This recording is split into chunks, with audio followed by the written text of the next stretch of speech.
Hey guys, it's your favorite Unc here. Go ahead and click that subscribe button below so you don't miss a single episode of Nightcap. That button right here. Come for the sports, stay for the stories. You know the discourse about the NBA wouldn't be complete without KD chiming in. KD, this is what he tweeted. I think it's more fun to complain about the NBA than actually watch it. Crazy. Cancel All-Star Weekend. Let's just give everybody a break since we're so miserable around this time. Ocho, what you got? I understand KD's frustrations. I wouldn't even call it frustration. I think he's more so, listen, it's All-Star break. We ain't trying to hurt ourselves. We tried to create different formats to appease you as fans, to appease the viewers, and it's not working. Well, you know what? How about we just cancel all this because no matter what we do, we can't make y'all happy. We failed at it. Adam Silver has failed. The players have failed. We don't want to play because I think, for one, as much as the players make, in anything that you do, whether it be in the corporate world, whether it be in sports, anytime money's involved and it's incentivized, it makes you want to do whatever it is a little bit harder. Even though they make so much. That's why that was my suggestion yesterday. Have some type of format where it's incentivized, where they can make a huge chunk of change, even though they make millions during the regular season. Yeah. Because outside of that, they already have FU money. So trying to get them to play at the All-Star game ain't finna happen. That's why they shooting 100 threes and throwing 200 alley-oops. Look. That's what you're going to get. Obviously, KD was being sarcastic. He's tired of hearing the criticism about the All-Star game and the All-Star game format and about not playing hard and things of that nature. KD is one of the ones, he hear what people saying, and it's his product, and he's proud of the type of game that he plays, but everybody is not proud of the type of performance that a lot of the guys give at the All-Star game. And, they voiced their displeasure. It'd have been interesting to see. I would have loved to have seen, had Twitter been around in the 90s, early 2000s, what would have been said. I think now, because you have social media, Ocho, and we don't have to wait. We don't have to just get our information because we can go online. If we got a problem with something, if I didn't like something, how could I say it, Ocho? I couldn't say it at the barbershop. Now I can get online. I can get on the players. I can get on the player's profile, his timeline. Man, you suck. Yeah, and talk some trash. And honestly, I think it's a great thing. I think it's a great thing. I think it's a great thing for fans. It gives everybody a voice. It gives everybody reason, whether right or wrong. And for players, especially athletes, elite athletes, like a KD, LeBron as well, sometimes they engage back. I think for people that are fans of certain players or just fan of whatever sport you play, just knowing that you can, even if they don't respond, knowing that you can add someone that you like or dislike and send a message, whether they see it or not, I think that's one of the greatest feelings in the world. I think it is. I really think it is. I agree. I agree. It had to go ahead. No, I'm saying I agree with you. Some guys don't pay any attention.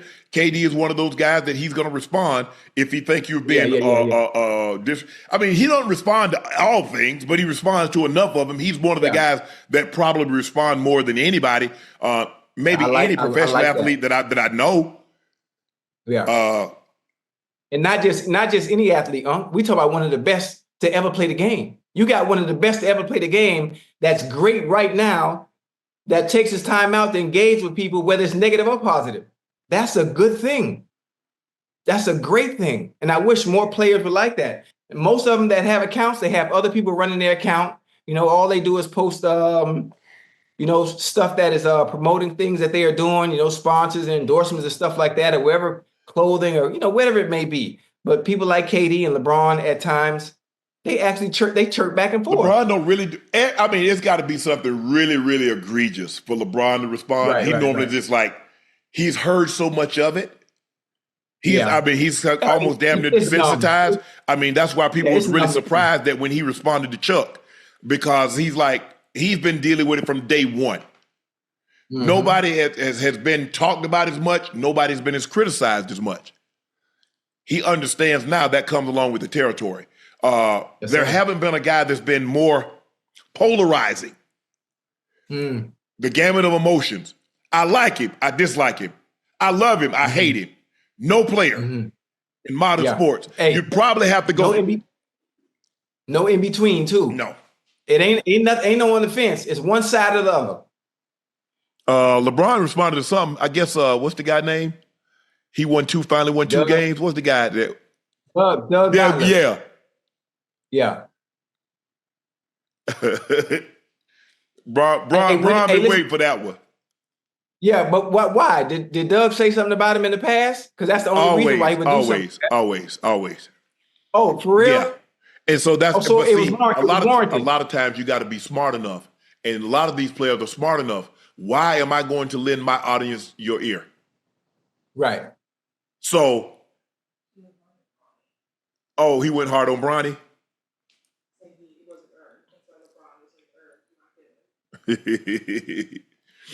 Okay. I knew it had to be. But here's the thing. How many, but look, there are a lot of people. Go back and look at the jobs. I think 80% of the jobs are filled and never advertised. Hey, man, they hired whoever in my job. You ought to put in the application. They didn't list the job, but somebody told you they were hiring. Boom, you got in. Or you got somebody that works there that knows somebody. Hey, my buddy looking for a job. Oh, tell him to come on in. I'd love to sit down and talk to him. But now, it's cool when they do it. It's a problem when we do it. Right. Oh, so now when you just told me that and he said he was talking about Bronny, now it makes sense for the context in which LeBron tweeted. So let me ask you a question. How many of these coaches' sons just get put on the staff? There ain't no problem. All the time. It happens all the time, huh? It happens all the time. Yes. All the time. And not a peep and not a sound about it. Not a peep and not a sound. Now, obviously, LeBron being in a special position that he's in, and if anybody else was afforded that opportunity to be one of the best to ever play the game and have an opportunity to get his son to play alongside him, you think I wouldn't do that? Of course. Man, stop playing. You try to put your kids in the best situation possible. Always. That's what you strive for. This episode of Nightcap is brought to you by Cologuard, a non-invasive colon cancer screening test. Did you know colon cancer is considered one of the most preventable yet least prevented cancers? When caught in the early stages, colon cancer has a survival rate of 90%. So screening and early detections are key to reducing overall colon cancer deaths. That's why the American Cancer Society recommends that if you're at average risk, you begin screening for colon cancer at age 45. And a convenient way to do that is with Cologuard test.